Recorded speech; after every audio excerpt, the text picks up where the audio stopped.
If you've worked with these scrumptious faux fur yarns before, you know it's really hard to get any kind of stitch definition out of them. But I've been seeing these chunky corduroy pillows everywhere this winter, and I wanted to recreate my own. To pull this off, I employed a technique I'm going to call super ribbing, which takes advantage of the naturally curly properties of stockinette to create peaks and valleys strong enough to show through even the fuzziest of yarns. To show you how I knit this pillow cover, I'm going to have to demonstrate on some different yarns so you can actually see what I'm doing. So just for demo purposes, I'll be using Red Heart Hygge instead.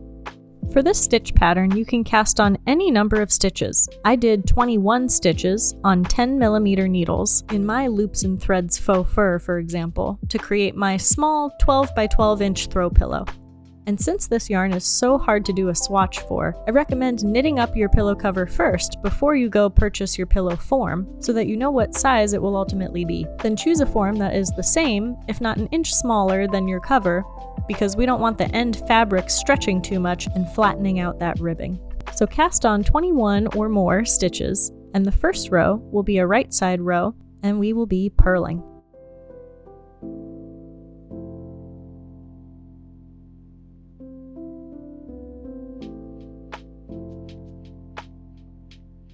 Like I said, we're taking advantage of the curling stockinette.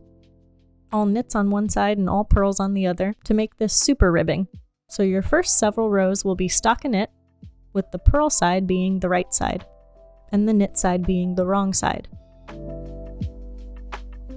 And after you've done about 6 rows, the next time we flip to the purl side, you're actually going to switch and knit that 7th row. Then on the next wrong side, we will purl.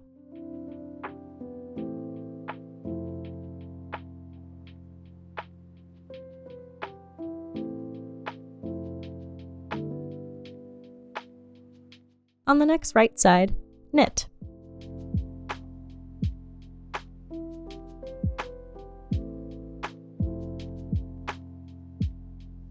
And you can already see how the fabric naturally wants to curl and create that ripply wavy texture we're looking for.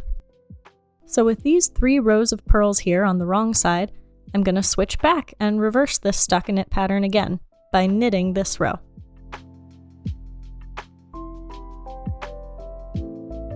Then on the next right side row, we're back to purling.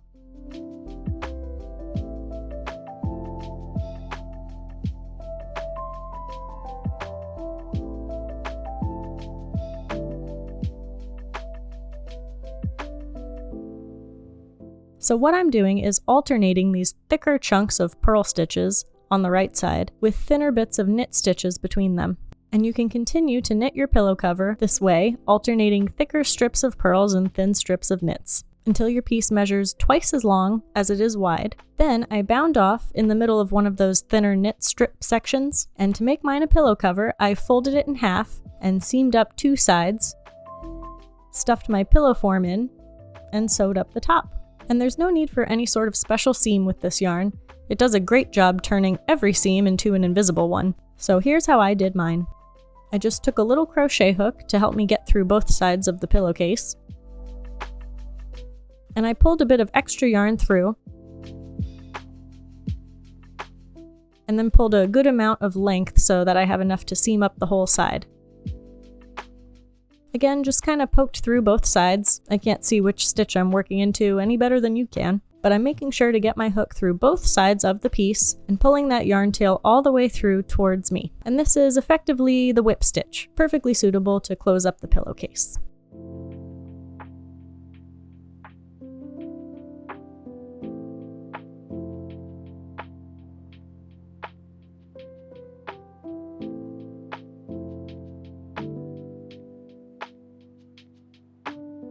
When I got to the other corner, I just kind of tied off my yarn. And it's so easy to hide your yarn tail inside the pillow for some easy finishing.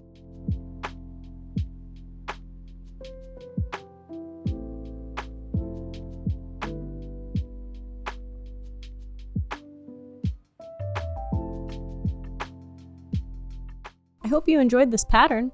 Let me know if you're going to be gifting anyone a little piece of pillow luxury, or if you're going to try this stitch pattern on some fluffy yarns for a different sort of project. Thank you so much for watching. I'll see you next time.